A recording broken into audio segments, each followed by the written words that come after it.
Hello and welcome back to Game Day U. I'm Carly Murray and alongside me is Amaya Ward, and we are live in Studio D in Gaylord College at the University of Oklahoma. Amaya, how are you? I'm so excited. I'm ready to talk some college football. Ashley Velde and Dylan Rivera are in Fort Worth to cover the game.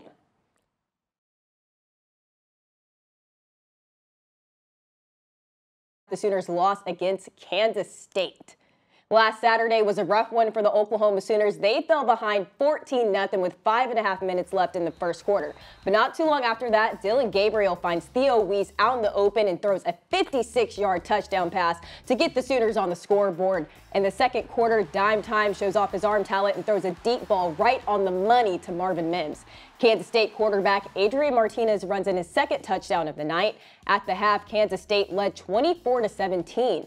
Adrian Martinez ran in 2 more touchdowns, and tight end Braden Willis had 2 touchdown receptions in the fourth quarter. And ultimately, it wasn't enough. The Wildcats outplayed the Sooners 41-34. I was really stunned by Oklahoma's defensive performance, especially after how well they played in Lincoln. Amaya, what are your thoughts on last week's game? Yeah, I mean, it's fair to say Kansas State's defense made life difficult for the Sooners offense, and Dylan Gabriel struggled a little bit.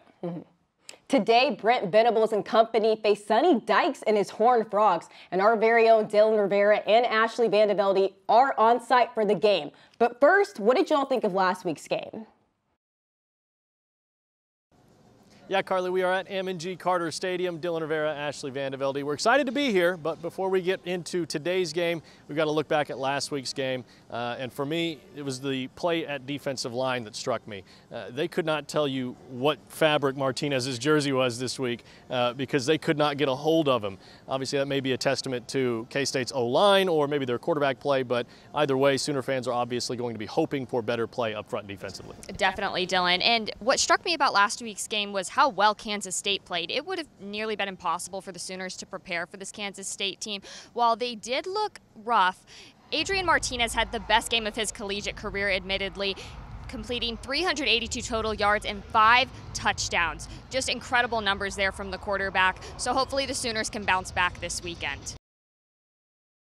Frogs offense is the definition of explosive. They have the most efficient offense in the Big 12. Max Duggan has become more of an accomplished passer in his time as a Horned Frog. His completion percentage is 77%, and the Frogs average 46.3 points per game. This may be the most talented offense the Sooners have faced yet. Oklahoma defensive coordinator Ted Roof expects this to be a fight.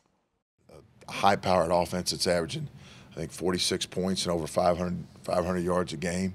It's got tempo, incredible speed, and athleticism. You know, they've been hitting a lot of big plays, and again, the quarterback's a running threat. He's very efficient with what he does throwing the ball as well, and then all the different formations that the spread tempo teams give you. So, from an adjustment standpoint, something that we've got to be on point with. Penalties have not been an issue for Oklahoma or TCU most of the season. But against SMU last week, the Frogs conceded 10 penalties for 94 yards. Many of them resulted from delay of game and false starts. The Sooners were flagged a season-high 11 times for 87 yards against K-State, several coming at critical moments. Oklahoma offensive coordinator Jeff Lebby knows how important playing clean can alter the Sooners' fate. Creating a sense of urgency with everybody in that locker room and with us as a unit offensively to make sure we're playing cleaner and cleaning up the penalty part of it. Because, again, I think if that's better, we're sitting here and it's a little bit different story. Seasons prior to the Venables era, Oklahoma suffered 4 losses. How a coaching staff responds to a loss says a lot. Defensive end Reggie Grimes was there for those 4 losses last season and now the 1 loss this season. And Sooner fans, you'll like this. He says that the response last year was more demeaning than the response this season. So we're definitely more focused. I think we've kind of galvanized our group, but I think that's a really, really important thing. Just previously, it was, all right, guys, we lost, but you know, let's go back and let's see what we did wrong, and it would be harping on all the things we did wrong and be kind of demeaning and diminishing as opposed to focusing on the good that comes from the bad. Meanwhile, this Sooner defense is going to have to be on their A game as they face this TCU offense, which is so high-powered. And on the other side of the ball, OU's offense is going to have to score on nearly every drive to keep up with the Horned Frogs. Brent Venables knows that after last weekend, the Sooners lacked situational awareness, and they will need it this weekend in Fort Worth. You know, I didn't think we played very well from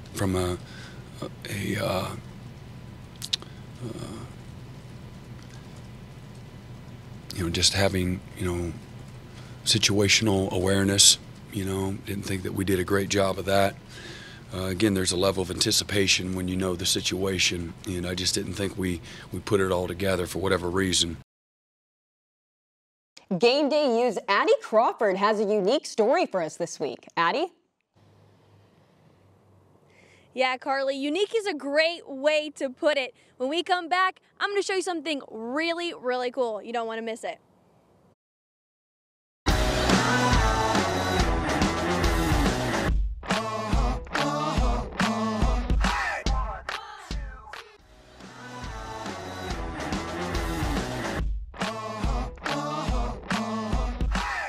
Welcome back to the show. The middle of the season is quickly approaching, and OU football is having walk-on tryouts.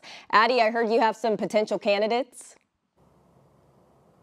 Potential candidates, that might be a little bit of a stretch. These Game Day U guys, they're the experts at talking football, but can they play football? That's the question. We put them to the test right here on the South Oval to see if they have what it takes to walk on the football team. Take a look. Wicks, 6'1", about 185, and I'm trying out for quarterback. It's Tyler DeLuca. I'm a Game Day reporter. I'm about 5'8", 5'9" on a good day, give or take 170 pounds, and I haven't played football since 5th grade. Parker Abels, I'm a Game Day U host. I'm 6'2", 170 most of the time, and last time I played football was in 8th grade. My name's Dylan Rivera. I'm 5'11", 150 pounds. Last time I played football was 6th grade. So many Tulsa legends that came out, you know, Robert Spears Jennings, Andrew Ray, Jaden Rowe, Jeffrey Williams, Steve Largent, Dax Hill, Justice Hill, Nolan Richardson, Tubby Smith, John Stark, Quick Tillis, Felix Jones, Dallas Keuchel, Bill Goldberg, and I'm just trying to be like them. I'm scared. I was like, how do you even start? I don't even know. Woo!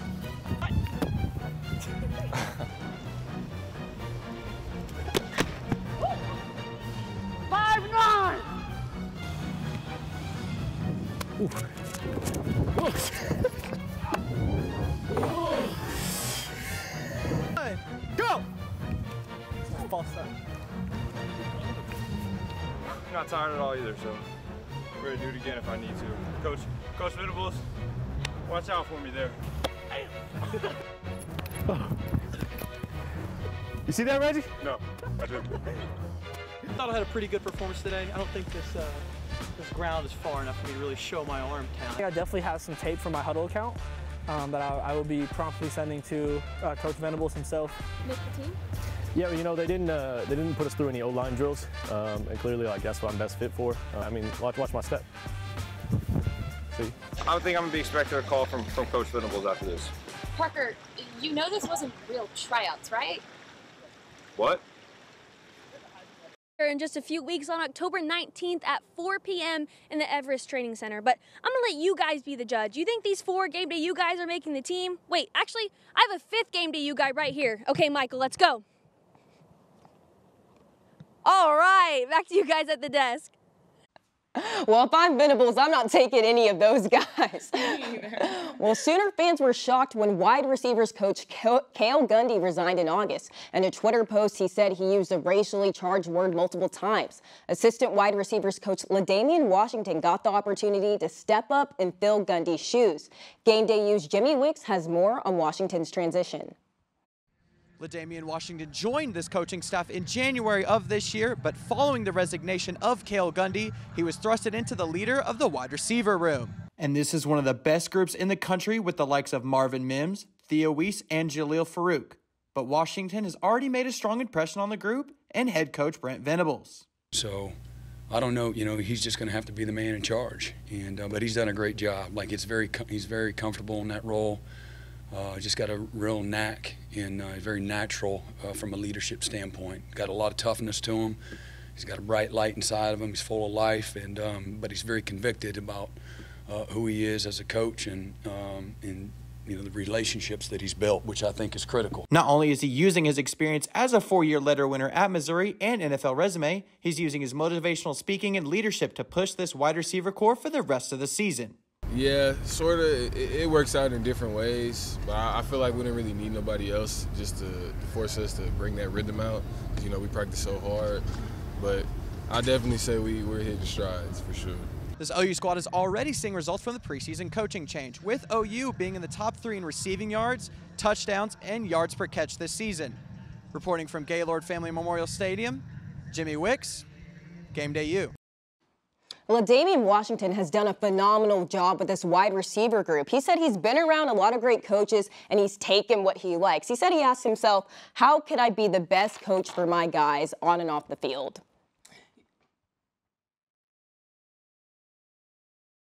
Yeah, I agree with you, Carly. I mean, he has been amazing. He was a perfect fit for this team. He already inherited a group that was super talented, and his transition, being able to build belief in the room, has really been showing in this wide receiver group. Yeah, coming up next, we'll be talking about the Horned Frogs' start to the season, and we'll have a special feature over a TCU player that you won't want to miss.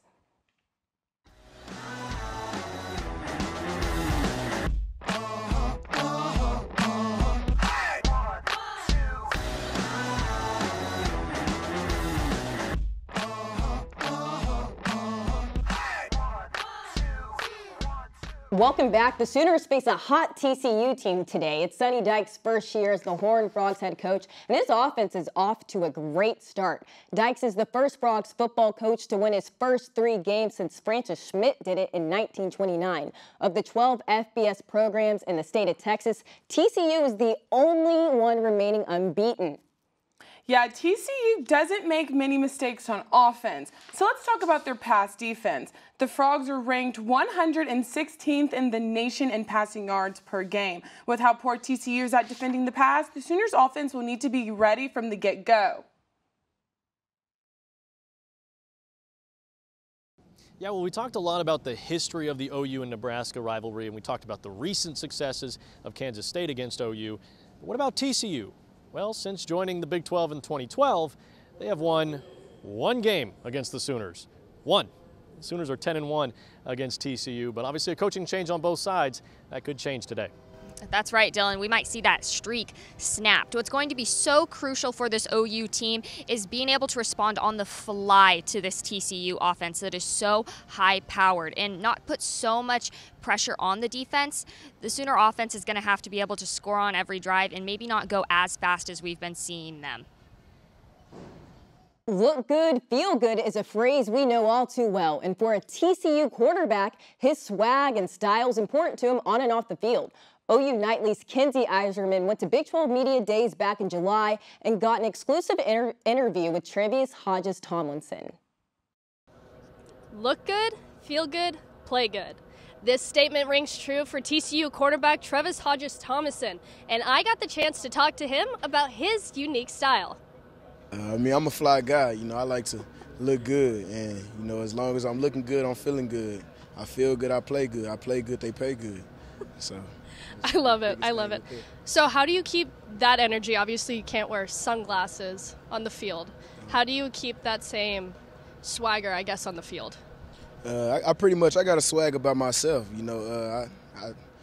I keep the same swagger that I have as far as going on to the field. I carry the same swag onto the field and off the field. So, coming into the game, I already have my mentality and the things that I do, my game routines.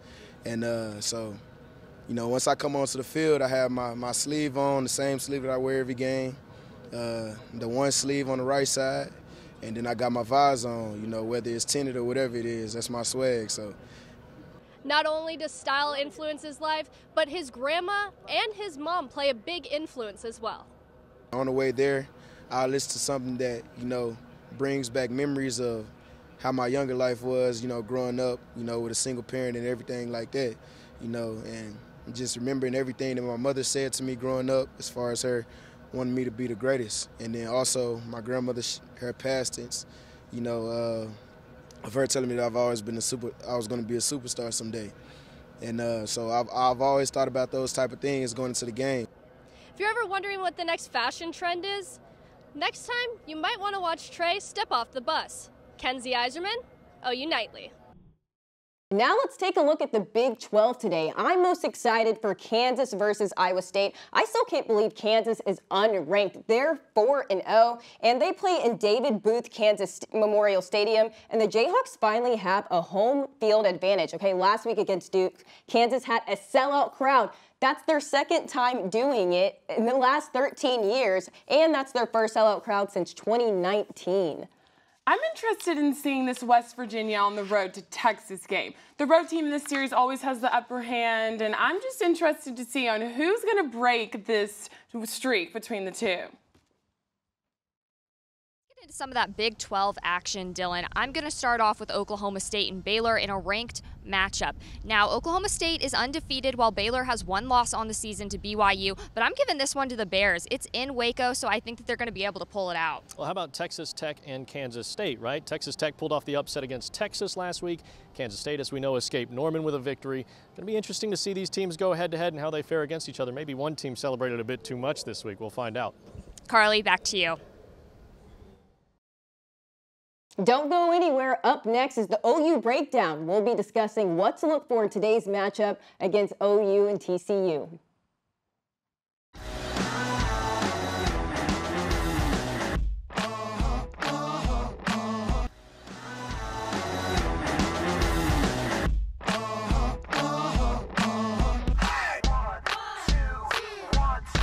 Time for the OU Breakdown. We're going to break down what to watch for from the Oklahoma Sooners today in Fort Worth. OU defense needs to be ready. If they don't want history to repeat itself, they need to keep an eye out for Max Duggan. He's a runner, and Sonny Dykes will be sure to mix in a few design runs to try to exploit the Sooners. Billy Bowman, Jaden Davis, Justin Broyles, and Key Lawrence need to be ready. The Sooners will need to tighten up the pass coverage, and it'll help a lot, too, if the defense puts pressure on Duggan and doesn't give him much time to throw. Yeah, I agree. The Sooners will need to come out ready to go on the offensive side. The Sooners have scored at least 33 points in all 4 of their games this season, so it'll be interesting to see how TCU keeps up. Eric Gray is one of the top running backs in the country, averaging 7.5 yards per carry, and Marvin Mims, who has 18 receptions for 397 yards, will be the best wideout that TCU has seen this year. Okay, now it's time for score predictions. I think that this will be a high-scoring game with 2 powerhouse offenses. I'm going 45-35. Oklahoma wins it in Fort Worth. That's a good score. Give me 41-34, OU all the way. Okay. Sooners winning this one 42-35. I think they win the turnover battle and take home the win. Well, I think, believe it or not, OU's defense is going to respond to the way that they played against Kansas State and slow down a Sonny Dykes offense. It's going to be a 38-28 final with the Sooners taking the win. Okay, Dylan. Well, that's what we have for you from Fort Worth. I'm Ashley Velde alongside Dylan Rivera from Amaya Carter Stadium. Carly, back to you. Coming up, I'll be sliding over and Amaya will be in the host seat. We'll have Jack and Blake joining the set to predict the winners of top games in college football. Pick'ems are next.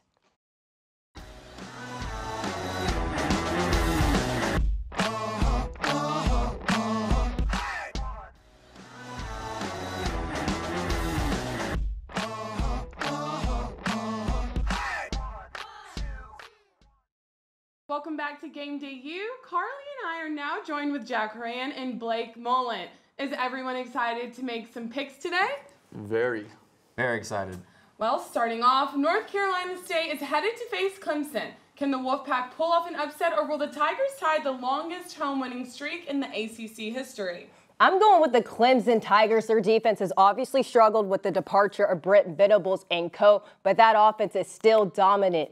Quarterback DJ Ungiongole had a great performance last week against the Demon Deacons. He threw for 375 yards and 5 touchdowns. So I'm sticking with Dabo and the Clemson Tigers. Carly, I'm also going with Clemson. Clemson has won 36 straight home games. I don't see that record being snapped by NC State. NC State has struggled to push the ball downfield vertically and are only averaging 7 yards per pass attempt. Give me the Wolfpack. Yeah, Clemson has definitely looked better on offense. I agree with what you're saying, Carly. But this NC State defense is legit. They are first in the ACC, only giving up just over 11 points per game.